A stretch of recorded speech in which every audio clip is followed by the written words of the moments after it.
આજે મહાસંમેલન થયું, સક્રિય તાકાત દેખાડી, શું કહેશો આપ?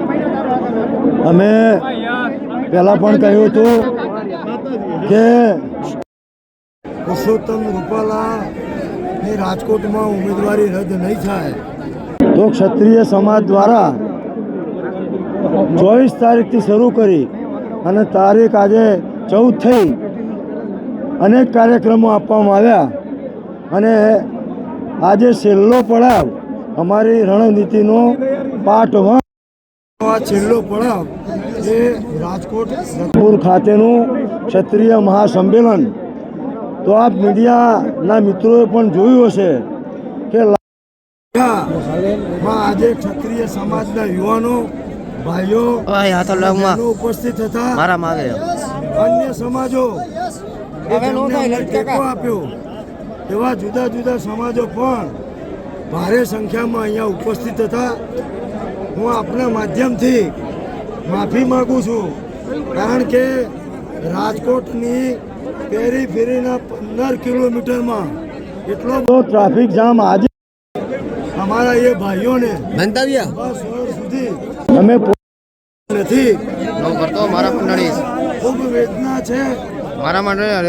અમે એમની માફી પણ માગીએ છીએ કે સમગ્ર ગુજરાતમાંથી જ્યારે ક્ષત્રિયોનો એક મહાસાગર ઉમટ્યો હોય એવી સ્થિતિ હતી. અમારા ઘણા બધા યુવાન મિત્રોને બહેનોને તો 4 કિલોમીટર સુધી વાહન બંધ કરી અને ચાલીને આવવું પડ્યું હતું. એટલે પહેલાં તો ક્ષત્રિય સમાજ અને સમાજને સહયોગ આપનાર તમામ સહયોગી સમાજોને હું સંકલન સમિતિ, કોર સમિતિ અને અમારા ક્ષત્રિય સમાજ વતીથી શુભકામના, અભિનંદન પાઠવું છું, ધન્યવાદ આપું છું અને નતમસ્તકે વંદન કરું છું. જો અમે અત્યાર સુધી તમામ પ્રકારના જે સંમેલનો કર્યા, અમે આવેદનપત્રો આપ્યા, આ બધું અમે લોકશાહી ઢબે જ કર્યું છે. આજે મહાસંમેલનના માધ્યમથી કે જેમાં લાખોની સંખ્યામાં અત્યારે જો તમે ફિગર જો 15 કિલોમીટરનો હાઈવે જામ ના હોત ને તો આજે અહીંયા હું એવું કહું છું કે હૈયે દળાય એવી પરિસ્થિતિ છે. તો આજે અમે નક્કી કર્યું કે અમે સમગ્ર ગુજરાતના ક્ષત્રિયો ભાજપ હાઈકમાન્ડ, ભારતના વડાપ્રધાન નરેન્દ્રભાઈ મોદી, જેપી નડ્ડા ને આ વિશાળ સંખ્યામાં ઉમટેલા સમાજ વતીથી કહેવા માગીએ છીએ કે તમે સત્વરે પુરુષોત્તમભાઈ રૂપાલાની ઉમેદવારી રદ કરો. અમે જો રદ નહીં કરો, અત્યારે અમે જે દળો છે ને દળો એ ભાજપના ખોળામાં નાખ્યો કે અમે ક્ષત્રિય સમાજે નક્કી કરી લીધું કે જો પુરુષોત્તમ રૂપાલાની ઉમેદવારી રદ નહીં કરો તો એના અંગે અમારું કોઈ સમાધાન હશે નહીં. તો હવે ક્ષત્રિય સમાજ શું સ્ટેન્ડ લેશે એની રણનીતિ અમે રાહ જોઈશું. અમે સંયમ રાખ્યો છે તો અમે પ્રતીક્ષા પણ કરીશું. પણ જો એ ઉમેદવારી રદ નહીં થાય તો સંકલન સમિતિ, કોર સમિતિ, અમને ટેકો આપવાળી સંસ્થાઓ બધી અમે ભેગી થઈશું ટૂંક સમયમાં અમદાવાદ ખાતે.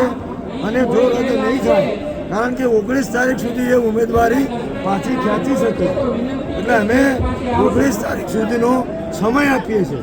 19 તારીખ સુધી ફાઇનલ થઈ જશે, પછી આગળ શું કરવું એ અમે આપ મીડિયાના મિત્રોને જરૂરથી જણાવીશું. આજે જે ક્ષત્રિય સમાજની સંખ્યા મારી ઉંમરમાં પહેલી વાર જોઉં છું અને મેં આપને કીધું હોય કે ગામ, શહેર અને ઘર ઘર સુધી રાજપૂતોમાં એટલો દિવસ છે કે 20 દિવસથી અમે બરાબર છે એક જ માગણી ખાલી કરી છે કે પુરુષોત્તમભાઈની ટિકિટ રદ થાય. અમારે કોઈ પક્ષ સાથે વાંધો નથી, બરાબર છે, કોઈ વ્યક્તિ સાથે વાંધો નથી, બે સમાજ વચ્ચે વાંધો નથી. આપણે જોયું કે આજે તમામ સમાજે ટેકા જાહેર કર્યા, તો સમગ્ર 18 આલમ ક્ષત્રિય સમાજ સાથે છે. એ ક્યારે હશે કે એને જોયું કે આ ટિપ્પણી છે એક રાજપૂતાણી થઈ છે, આપણે પણ બેન દીકરી છે અને એનું અમે રક્ષણ કાયમ માટે કર્યું છે. અમે એની પાસે એટલું જ માગીએ છીએ કે આ વખતે તમે મદદ કરજો, પણ આ માફીની કોઈ વાત તો ક્યારે આવશે જ નહીં. સંતો હોય કે મહંતો હોય, જે કોઈ હોય, અમે એનું માન સન્માન જાળવું છું, બરાબર છે. અને અમે વિનંતી એને કરશું કે ભાઈ તમારા પુરુષોત્તમભાઈને સમજાવવાના છે. આ લાખો માણસો આજે છે 5-5, 10-10 કિલોમીટરથી આપણે જોયું છે. હું કહું માની લેવાની જરૂર નથી. તો લાખોની મેદની છે અને હજી રોડ ઉપર ટ્રાફિક જામ છે. જો આ કાર્યક્રમમાં બધા આવ્યા હોત તો આનાથી 4 ગણી જગ્યાઓ તો પણ ટૂંકી પડત. એટલે અમારો અંદાજ પણ એવો નીકળ્યો કે અમને એમ હતું કે 1,00,000, 1.5 લાખ, 2 લાખ આવશે. આ તો કેટલા આવ્યા ગણી શકાય એમ નથી. અસંખ્ય રાજપૂતો સ્વયંભૂત આવ્યા છે. કોઈના કહેવાથી નથી આવ્યા, કોઈ આગળ નથી, કોઈ પાછળ નથી, કોઈ પડદા પાછળ નથી, કોઈ ઉપર નથી, કોઈ નીચે નથી. સમગ્ર ક્ષત્રિય સમાજનો ભભૂકતો આ રોષ છે. એ જ રોષ વ્યક્ત કરવા માટે અત્યારે આવ્યા. ભાજપના આગેવાનોને અમે કોઈ આમંત્રણ આપ્યું જ નથી. ભાજપના આગેવાનોને 12 જણા હતા અને સરકારે બોલાવ્યા હતા, એની સાથે વાત કરી. અમારી પાસે આવ્યા હતા ત્યારે અમે રજૂઆત કરી કે ભાઈ તમે, ત્યારે 9 મંત્રીઓ અને પૂર્વ મંત્રીઓને બધા આવ્યા હતા. ત્યારે અમે એક જ વાત કરી છે કે આ ક્ષત્રિય સમાજની માંગ છે, અમારી નથી. આ પર્સનલ કોઈ વ્યક્તિની વાત નથી. પર્સનલ વ્યક્તિમાં ખાલી પરસોત્તમભાઈ રૂપાલા આવે છે, બરાબર છે. તો એ જો એની ટિકિટ જતી કરવા માટે, પોતાના સ્વાર્થ માટે અને સત્તા માટે આટલું ઘર્ષણ થાય, ભાજપને આટલું નુકસાન થાય, ક્ષત્રિય સમાજનો આટલો રોષ છે, છતાં એને જતું નથી કરવું, એનો મતલબ શું સમજવાનો? સાંજ સમાચાર ફેસબુક પેજને લાઇક કરો, વિડીયો શેર કરો અને વધુ વિગતવાર સમાચાર માટે sanssamachar.net વિઝિટ કરો.